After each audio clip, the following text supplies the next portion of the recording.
Hello, and welcome to episode 11 of the Sarah Scenes podcast. My name is Sarah. I'm the maker here at this channel. I'm coming to you from Columbus, Ohio, where I live with my partner Troy and our two cats, Alex and Moo, who sometimes make an appearance and sometimes don't. I have lots to share with you today. I have a giveaway winner to announce. I did some reorganizing in my craft room of my yarn stash, which I'll share with you at the end of the video. And what else? I think that's it. I have one finished object, lots of whips, a couple new cast-ons, some acquisitions, and then yeah, like I said, I'm gonna do a little bit of chat at the end and share with you my reorganized yarn situation. So I have my notes over here if you see me looking over. Excuse me.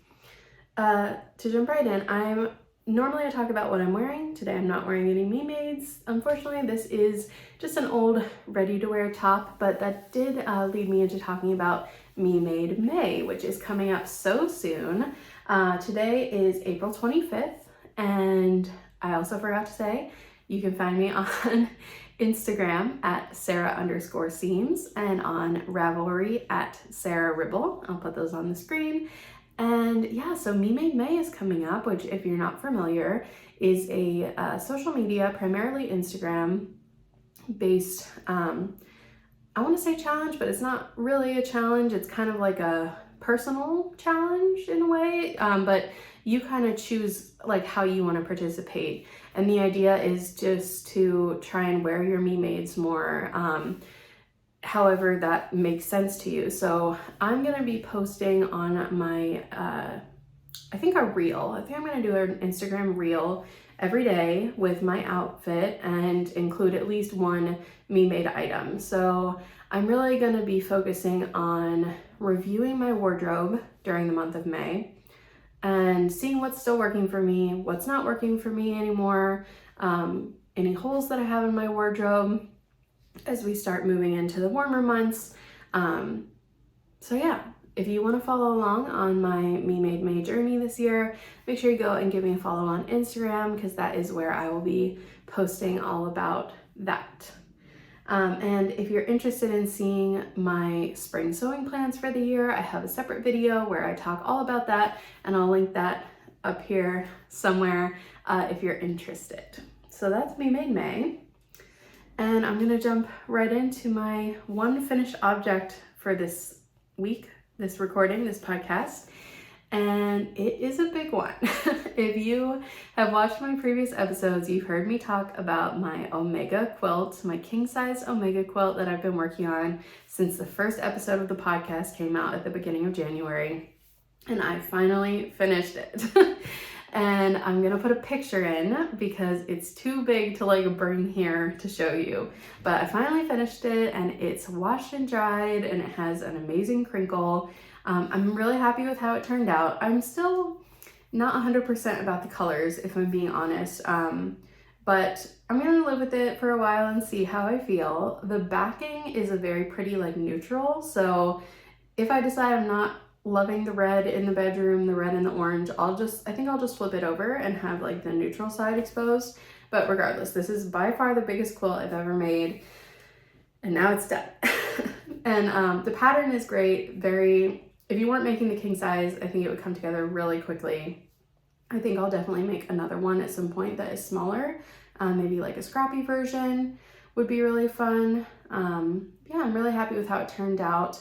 I used Art Gallery Pure Solids, and the colors were, the two like creamy colors were Sandstone and Coconut Milk, and then the darker red is Desert Dunes, and the more orange color is Terracotta Tile.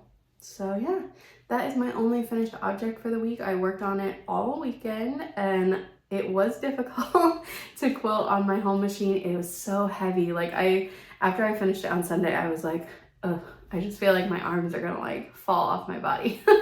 But now that this is done, I'm gonna start gathering materials for my next quilt project, which is also a king size quilt that I am making as a wedding gift for one of my best friends who's getting married at the end of the summer. So yeah, I'm gonna have two massive king size quilt projects this year, And I don't know, we'll see if I start another one after that or if I take a little bit of a break. But for her, I'm gonna be making the Triangle Fade Quilt by Lo and Behold Stitchery. I'll put a picture in. And this actually doesn't come up to a king size quilt. The largest size is like a pretty standard throw size. But my plan, the triangles in this are about like 3 inches. They're like maybe like, you know, yay.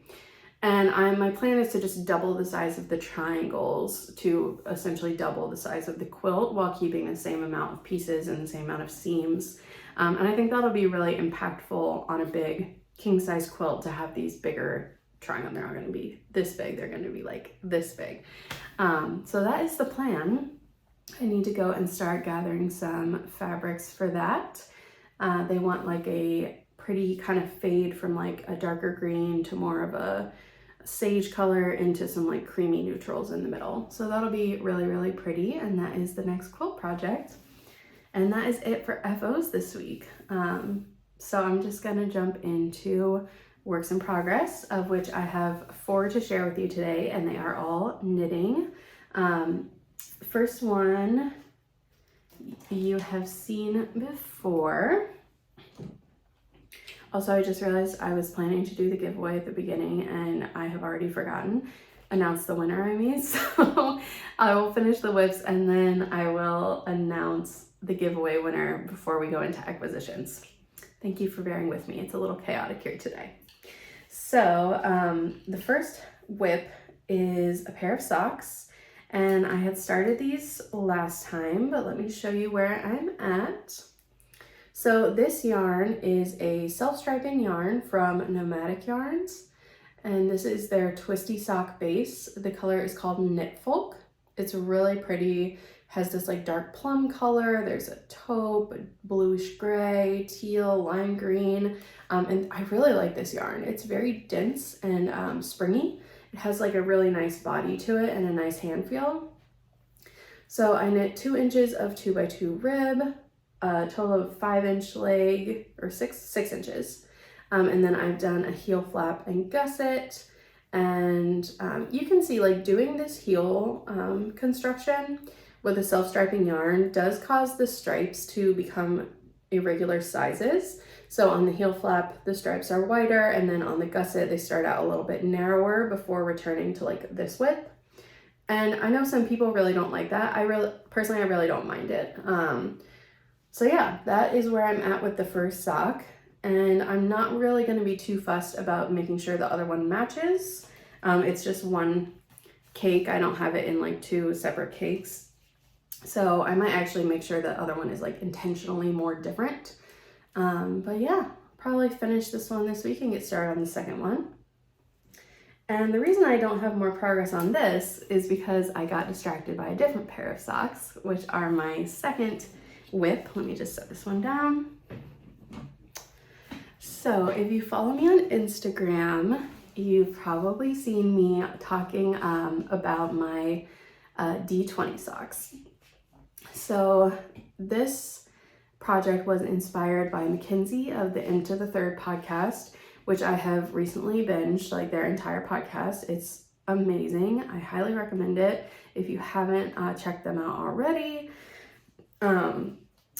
They are kind of like an alternative knitter. Like she describes herself as granny punks, which is so cool, and knits a lot of really interesting things. And like I just really agree with her like ethos around a lot of things. And so Mackenzie has been doing these D20 projects, which if you're not familiar, a D20 is a 20-sided dice. And I recently got a set of dice from my sister. She made them for me. I talked about those a couple of episodes ago because I knit like a little dice bag to keep them in, but I showed the dice as well. So anyway, the idea is that you pick 20 different yarns, scrap yarns, or, you know, you could also do like 10 or 4 or 5 or any like, any number that evenly goes into 20, but I'm doing 20 different scrap yarns that are fairly like friendly with each other. And then you roll the dice, and whatever number it lands on is the number of the yarn that you choose. So like you label all of your yarns like 1 through 20. So let's say you roll a 10, you would pick the number 10 yarn. So like in my case, that's like this like beigey color. And then you roll the dice again, and that tells you how many rows to knit. So I roll it again and I get a 19.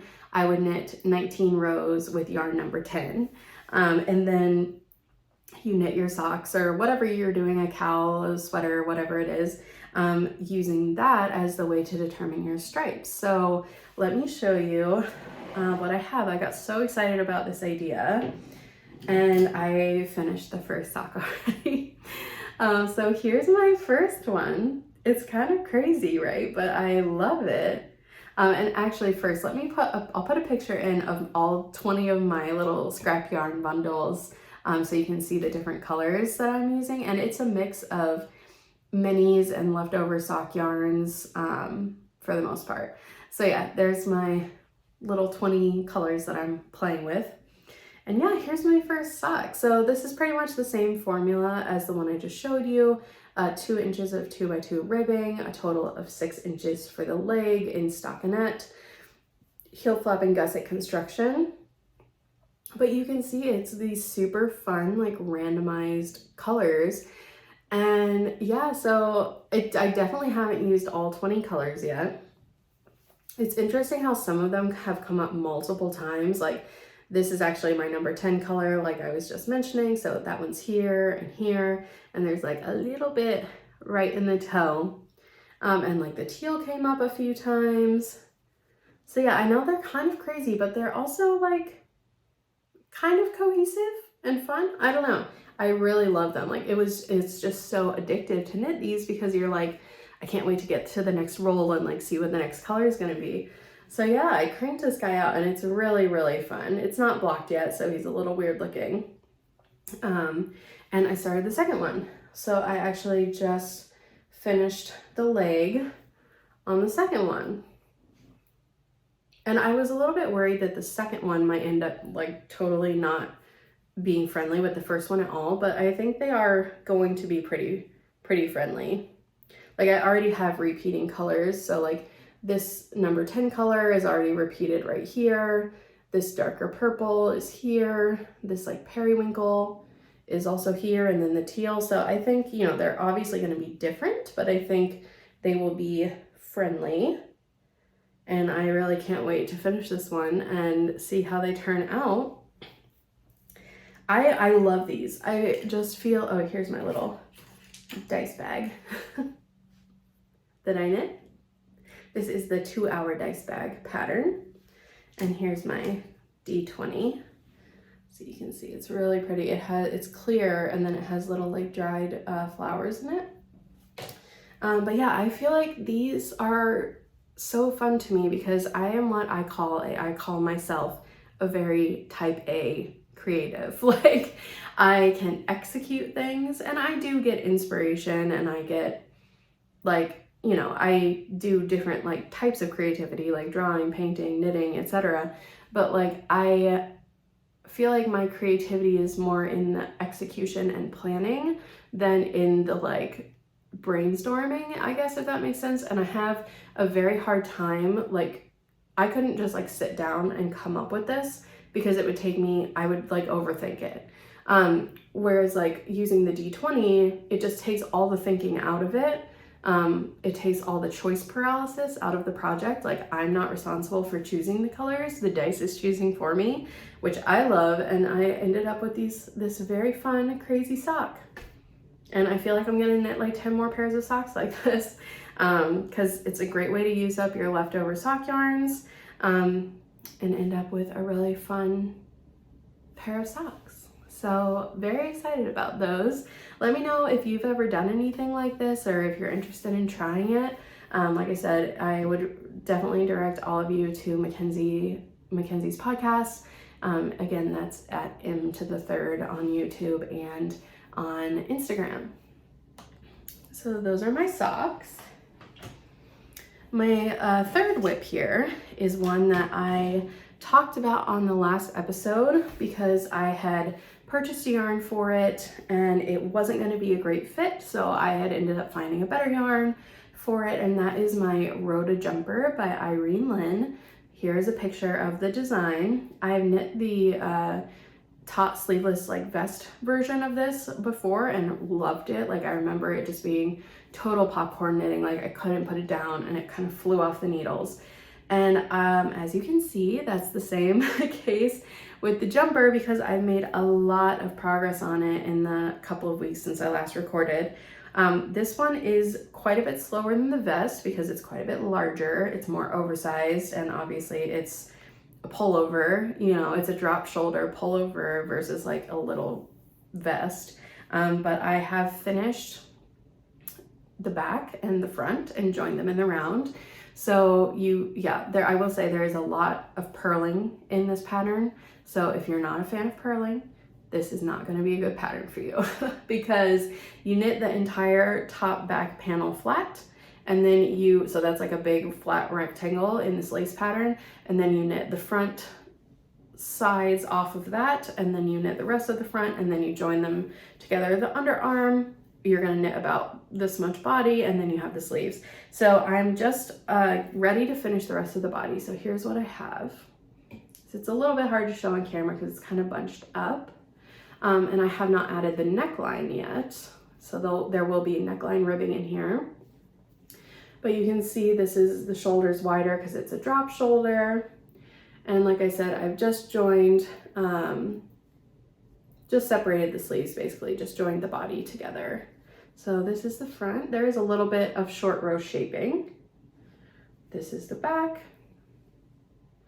And this yarn is perfect. I am so happy I switched to this yarn. You can see the really pretty lace texture. And this yarn is so soft. It's like cloud soft, and it's pretty light for a cotton. Overall, the garment is going to be heavy because there's a lot of yarn in it, but it's relatively light. So yeah, I'm very excited about how this is turning out. I think it's just going to be this super cute, like oversized summer sweater, and I feel like I'm going to be wearing this in the office a lot. And yeah, I'm ready to start working on the body. So yeah, sorry, I should say what the yarn is. And I don't have it right in front of me. Let me grab a skein really quickly. Okay, this is the yarn. It is Juniper Moon Farm Cumulus. It's Israeli Mako cotton and a bit of nylon. So it is 94% cotton, 6% nylon, 100 grams skein, 251 yards. And you can see it's kind of like a chainette structure. It calls it a worsted weight, but I feel like you could say worsted or Aran.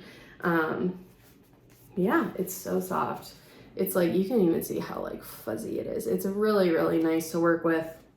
This is color 1. It's called Pearl, and I purchased this last weekend, 2 weekends ago, when I was in Pittsburgh at a wonderful yarn shop there called Yarns by Design. So yeah, that is my Rhoda Jumper, and it's coming along pretty quickly. I feel like once I finish the body, the sleeves will go fairly quickly. So I'm hoping to finish that pretty soon and be able to get quite a bit of wear out of it this summer. So I guess that was technically, that and the D20 socks were technically new cast-ons since we last talked. And the last one that I have is also a new cast-on. I have a lot of projects right now, and I feel fine about it. It's just I've kind of put down my like heavier, woolier summer projects in favor of these lighter weight, like more, did I just say summery or wintry? I put down the wintry projects, and I picked up some more spring and summery projects and some more portable, like smaller projects, which this last one is a good example of. So one of my best friends had her first baby last summer, and he is going to be turning 1 in July, and I'm knitting him a sweater. I had talked to her about knitting him a sweater. So let me show you what I have here. I am knitting him the Melange Junior sweater pullover by Petite Knit. My first time knitting a Petite Knit pattern. Yeah, I know everyone has like opinions about petite knit, but I liked this melange design and it is available in these kid sizes, so that's how I ended up there. But here's what I have. Eee! It's so cute and little. Look at the little neckline. It's so cute. So like I said, he's turning 1, but when I talked to his mom, she was suggesting to make a quite a bit larger size. So this is the 2 to 3 year size. So, you know, he might not be able to wear it right away, but I'm hoping he'll be able to grow into it and wear it for a longer period of time. So the yarns I am using, I'm sorry, I do not have a ball band for this one. They're both superwash fingering weight yarns, and one is this pretty like blue-gray silvery color that I got secondhand from Make and Mend online, but I don't remember what it is. I'm sorry. I had a ball band at one point. That's how I'm like, it's 100% superwash wool, but I forget the brand name. I'm sorry. I'll try to have it on the next episode. And then the white yarn that I'm using is Knit Picks Stroll, and it's their Stroll base, and this is just the bare color. It's really affordable. I always keep some of this around for socks or like little projects like this, because I think it's like $10 for 100 gram skein. And it's a really great like neutral cream color for socks or whatever you want to use it for. So yeah, I'm holding those two together to make this melange sweater. And you can see this is the same drop shoulder construction as the Rhoda Jumper. So you knit the back triangle and then you knit the little front pieces on, and there's like a couple of little increases here.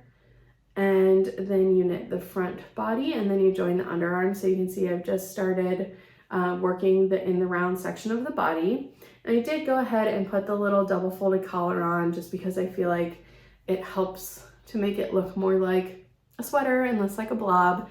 So yeah, I just have this cute little sweater that I'm working on for my friend's son. And I really like how the colors look together. Really pretty, like neutral kind of blue. So yeah, I just need to knit quite a bit on the body actually. I think it's going to be about 13 inches. And then there's ribbing and then the little sleeves. But yeah, I cast this on and knit all of this in like a couple of nights this week. So, you know, it's so small. I don't really think it's going to take too long to finish this up.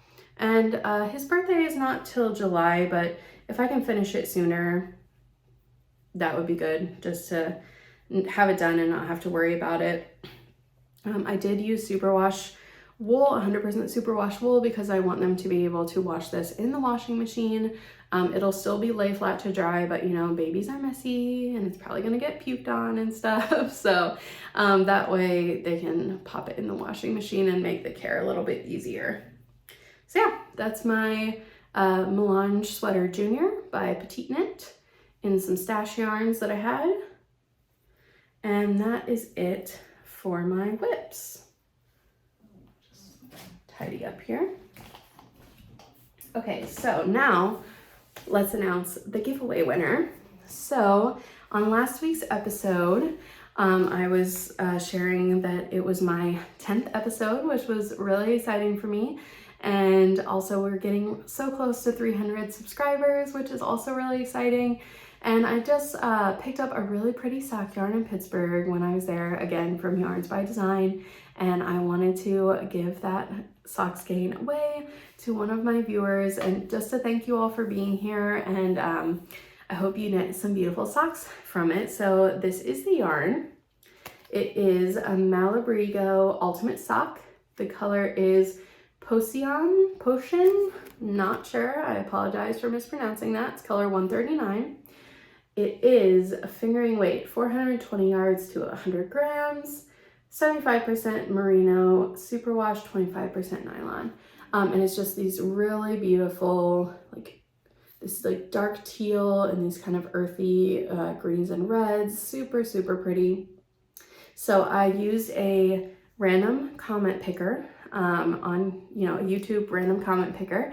And the winner is Nan Russell. So here is the comment that Nan left. Congrats, Nan. You are the proud winner of this really pretty skein of sock yarn. So please get in touch with me either through a direct message on Instagram at Sarah_seams, or you can email me at sarahribbleart@gmail.com. So please reach out to me and then we can discuss details so I can get this sent off to you and you can get making with it. So thank you so much to everyone that commented. It was so nice to read about what you guys were working on. And yeah, congrats, Nan. Very exciting. My first giveaway. So fun. All right, so that's the giveaway. All right, I'm getting all lost here because now I'm doing things out of order. Okay, giveaway, whips, acquisitions. So I have several acquisitions. I know not everyone is interested in seeing these, so if acquisitions are not your thing and you want to duck out, thank you so much for being here. I totally understand that. I am quickly going to go over these, and then at the end I'm going to do a bit of chatting and show you my yarn storage tour. So yeah, if you also just want to jump over the acquisitions to see that, you can certainly do so. But if you're hanging out with me for acquisitions, let me show you what I have got. So let me start with a new company I recently discovered. I think they're fairly new. It's called, I guess it's not really a company, it's a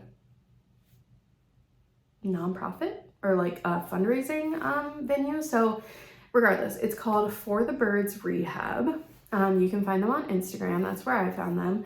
And it's run by this woman who is selling secondhand yarn to raise money for her wild bird rehabilitation, which is amazing. I really like birds. Me and Troy enjoy bird watching. We have some bird feeders at our house, and we like get a lot of joy from that and have gotten more into it over the past couple of years and during COVID. So when I saw that, I was like, my interests are aligning. It's like I can buy yarn, secondhand yarn, and the money is going towards this excellent cause.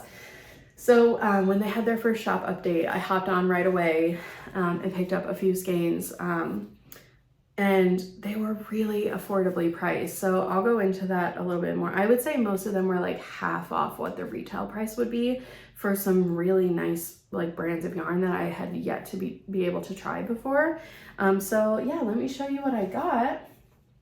And okay, so yeah, this one I was like, I couldn't believe no one else snagged this. So I got this beautiful skein of mohair from Woolberry Fiber Co.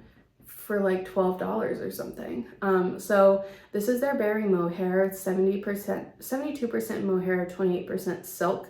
The colorway is Graham's Garden, and it's so beautiful. The base is this like peachy pink, and then it has like greens and blues and pinks and yellows in it. And I have not used a variegated mohair yet, so I'm really excited to try this hand-dyed mohair and to add this into my stash. The next one is a skein. Oh, here, let me go in order of weight. So this is the second one. And that color is not quite right. It's a little bit more purple and like lilac in real life. It is Knit Picks Gloss Lace, and the color is Velveteen.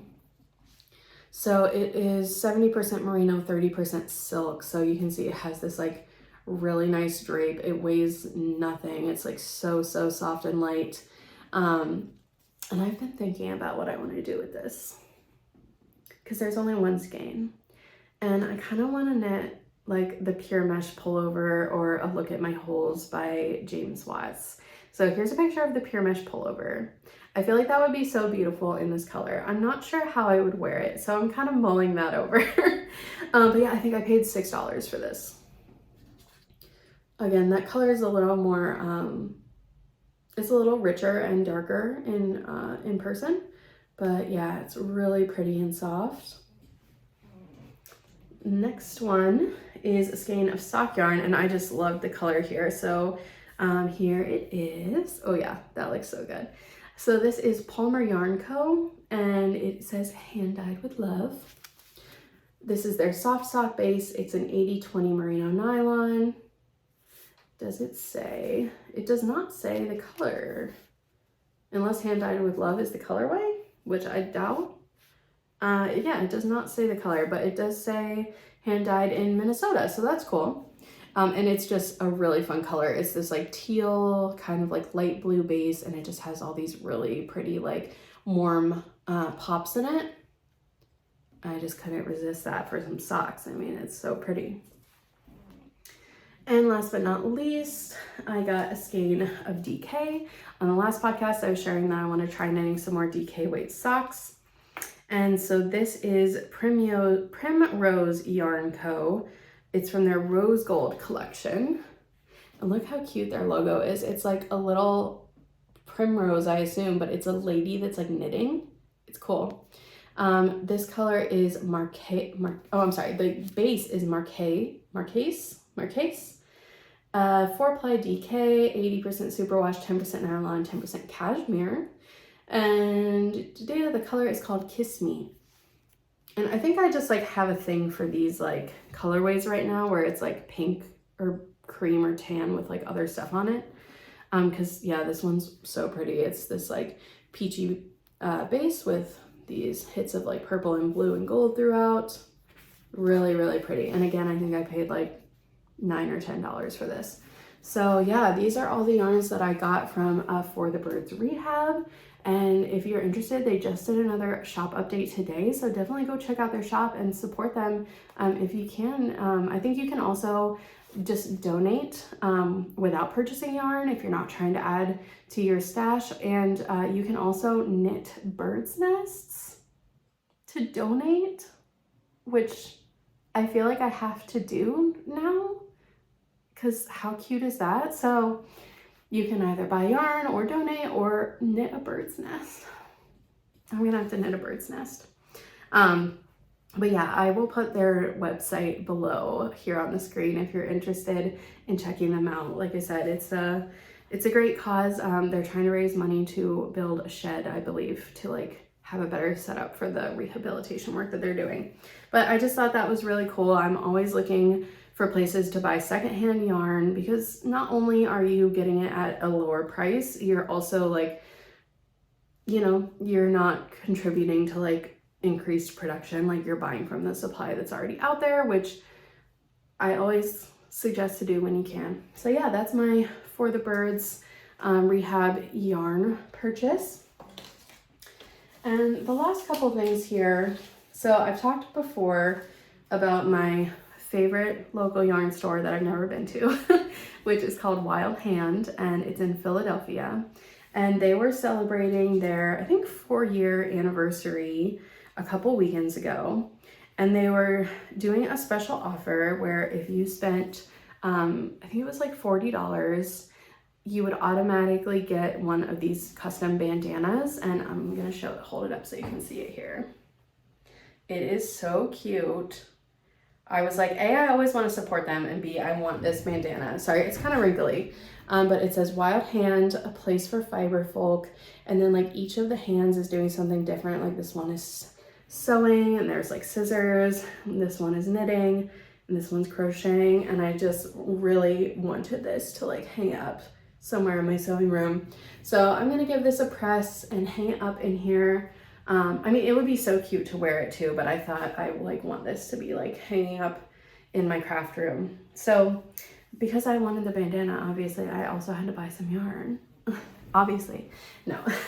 But I had just finished my outline tee and I knew I wanted to make the tank top version. So I picked up yarn for that in order to get the bandana and support the shop. So the yarn that I'm trying is Mojave by Kelborn Woolens, and this is a new to me base, but I really like Kelborn Woolens. I like everything I've used from them before, and it was one of the, so I knit the outline tee in the recommended yarn, which is Ritual Dyes Undine, which I loved. But Mojave is one of the alternate suggested yarns at a lower price point. So it is 60% cotton, 40% linen, 185 yards, 50 grams. This color is slate gray. So I did buy enough of these to knit the outline tank, and that was just enough for me to qualify for the bandana. So that was just a nice little way to support this shop that I love and get yarn for another summer project. So yeah, it's really nice. This is definitely, it feels more cottony in the hand than Undine. It has that like fuzziness of the cotton, whereas Undine is a little bit smoother and a little bit shinier, and it has more of the linen hand. But I think this will be really nice to wear, and I'm excited to cast this on soon. So that is it for all of the whips, FOs, giveaways, acquisitions, all of that jazz. So quick chat before we jump into the separate little videos for the yarn organization. It's been a busy couple of weeks. We've been traveling. So yeah, we went to Pittsburgh. I talked about that on the last video. This coming weekend, I'm going to Chicago again for, actually, that might be a secret.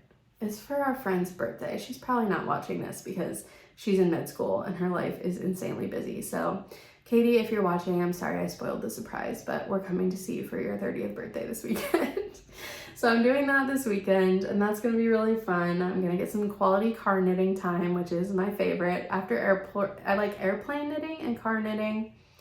I don't know how I got through like long drives and long flights before I started knitting. Like, what did I even do with myself? Because now I'm like, oh my God, 6 hours of uninterrupted knitting time? Sign me up. Yeah, so doing that. I already talked about Me Made May, which starts in a couple of days, and I'm really excited about it. Let me know if you're gonna participate in Me Made May at all below in the comments. I definitely want to follow along with your journey if you are doing so.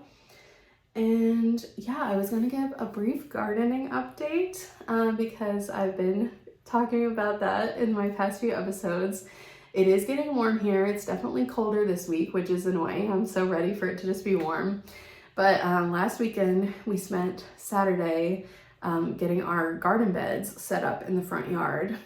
And it was like really warm. So you've probably noticed that I previously had my seedlings right up here.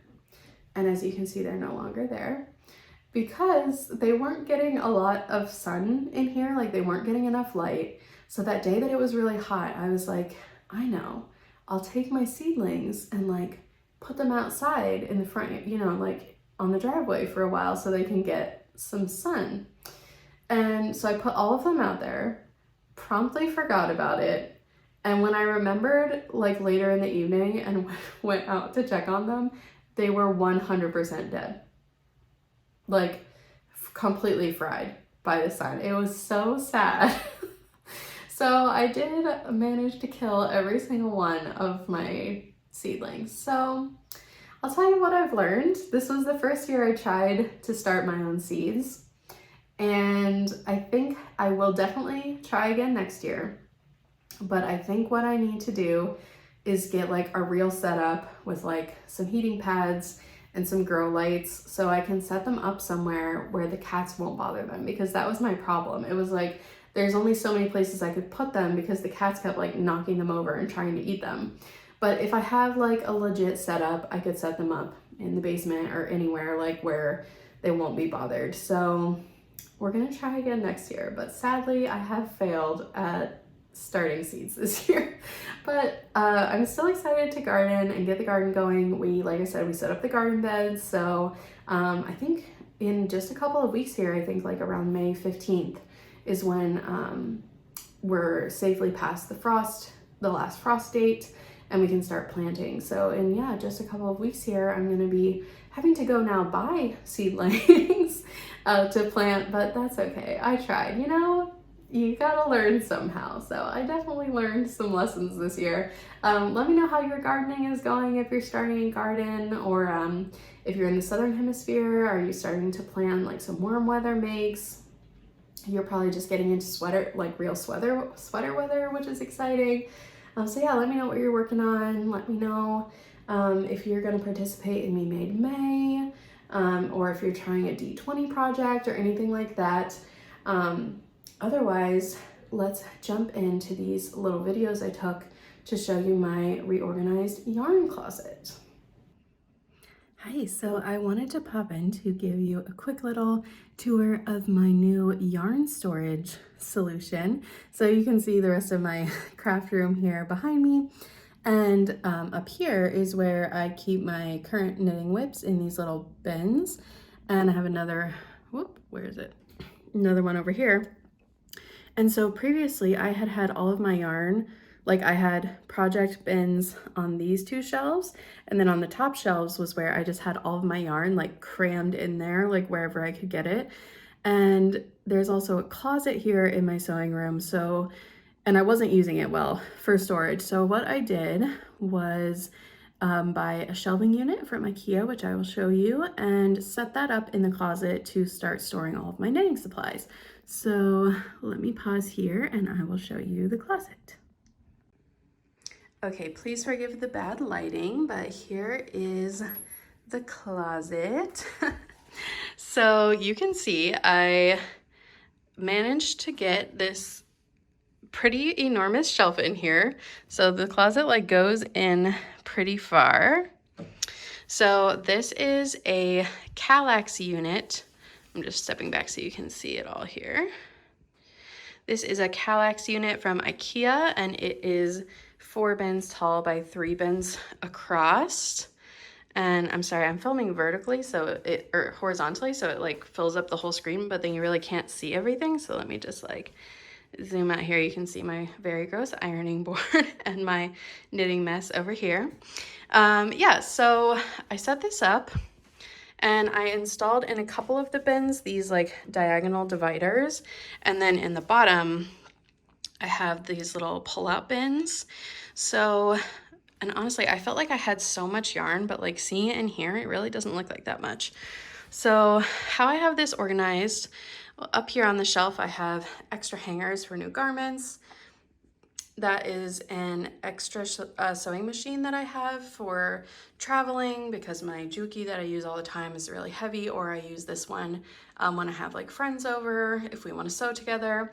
I have some like beading and embroidery thread there. And then on top of the shelving unit, I have my wash tub for soaking my knits. And this little basket is where I keep all of my like acquisitions, so I can share them on the podcast before I put them away. And then my ball winder and Swift live here. I just have my Swift out right now. And then in the bins, so here I have finished socks or finished objects that need to be gifted or that I'm hanging on to until Christmas or something. And those are little cedar boxes from Knit Picks. In this bin here, sorry, my finger's out of focus here, these are my lace and mohair yarns. So this white yarn here, it's kind of like a light gray. I'm not gonna take you through my whole stash right now, but this is like kind of like a boucle mohair kind of yarn. So yeah, that's, and these are, you know, obviously any yarns that I'm currently using in a whip are being stored on the shelves. So there I have lace weight yarns. And then moving down below that, in the 2 bins below that, I have my fingering weight yarns. So these are mostly sock yarns, and then down here I have like larger quantities and more rustic yarns. In this bin I'm storing all of my knitting tools and needles. So this is my Coco Knits Makers board, which I use for keeping track of like lace patterns and whatnot. And then I have my fixed circulars, my interchangeables. In the little printed green bag with the yellow zipper, I keep my DPNs. And then this little dark green bag here is where I keep all my other knitting notions, loose needles there in the back. And then down here below that right here is where I'm keeping my cellulose fibers. So there I have a couple of sweater quantities of plant-based fibers. So coming back up here, moving over this way, here's where I have my DK yarns. So you can see I have a couple sweater quantities there and then a couple individual skeins. Below that is worsted, and below that Aran. So you can see I don't have a ton of those right now, but yeah, I feel like it's nice to see how much space I have to continue if I do want to grow my stash. And then down here in the 3 bottom bins, so in this one, I have all of my like extra bags and extra like knitting stuff. So this is where I keep my like extra barber cord and all of my knitting bags. In the middle one, in my fingering weight column here, is scrap yarns, fingering weight scrap yarns. So I've got a bunch of like random minis and leftover sock yarns in here. And there were a lot more, but right now I have a lot of them pulled out for my D20 socks. And then over here is where I have the rest of my scrap yarns organized in bags. So sorry for the crinkling. This is like plant-based scraps. And then there's a bag for mohair scraps, Aran scraps, worsted scraps, and they're all labeled. So yeah, that is, whoop, okay, I just backed up into my chair. That is my new yarn storage closet. All right, well, I hope you enjoyed that little peek into my craft room.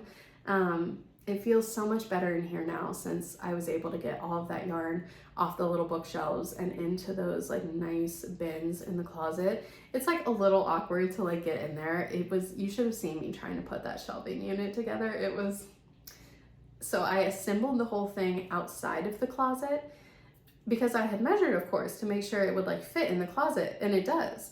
But what I didn't think about was getting it in the door of the closet. So I put the whole thing together, and we all know how fun putting IKEA furniture together is. Put the whole thing together, went to try and get it in the closet, and there was absolutely no way it was going through the door. So I had to disassemble the whole thing, and of course it started breaking, and reassemble it inside the closet. It took me like 4.5 hours to get that set up in there, and I was like dead by the time it was done. But it is done, and it looks great, and I had fun organizing everything. So yeah, that was a big improvement in as far as like the use of space here in the sewing room. So yeah, thanks for following along with me today. This was kind of an all over the place episode, but I hope you enjoyed it, and I hope you'll leave me a comment below and say hi. And yeah, I will see you next time. Bye.